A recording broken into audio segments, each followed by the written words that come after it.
The darkness invaded, like dense pools of mud in open, airy meadows after a hard rain.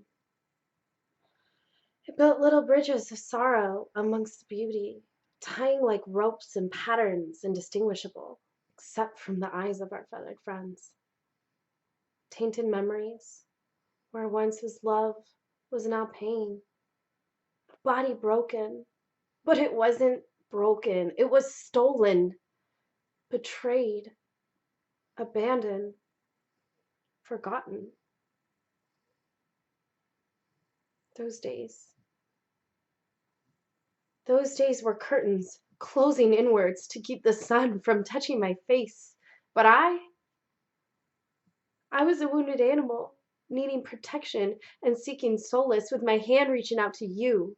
But you were the predator, the boogeyman, the monster in the closet, except you weren't just a figment of an intoxicated imagination. You were tangible. I could pinch and I could pull at your very flesh as much as I wished and as hard as I prayed. I could never close my eyes tight enough to make you disappear. There are many types of darkness. There is the warm and peaceful blanket of night that wraps itself around me and makes me feel safe. There is a quiet darkness. It can sometimes be frightening, but often brings renewal, and it isn't always bad. And then there is you. A dark so black it is the complete and utter absence of light and all things good. Yet you still wander the aisles of life, collecting from shelves whatever you choose, filling your cart with exotic spices and expensive chocolates, and splurging on foods designed for refined palates with acquired tastes, leaving me to pick through your scraps, having to feed myself with endless, incessant hunger pangs, leaving me always unsatisfied, leaving me to rebuild my soul with tinsel and twine on this muddy foundation you created with your venom-filled rain. The mud is thick, and it is tarry, and sometimes I find myself sinking, unable to move, frozen in my thoughts and my tainted memories, counting numbers in my head. 1, 2, 3. My eyes closed shut. 4, 5, 6.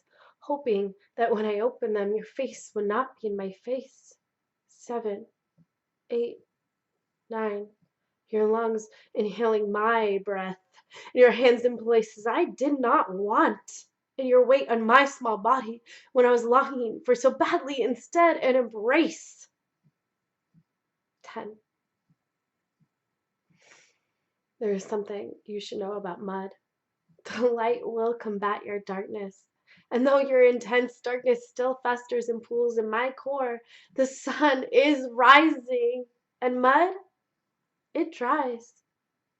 Leaving me with fertile soil, I can plant new seeds and grow my own food and use you as my compost. So enjoy your lush chocolates and your rich red wines and your pates and fillets and continue indulging in your desires, leaving your scraps behind, nourishing your body with foods you can't even afford. While I get to grow my own untainted fruits that will fill me full of love from the very soil that you created in me. And I will no longer fight for your leftovers.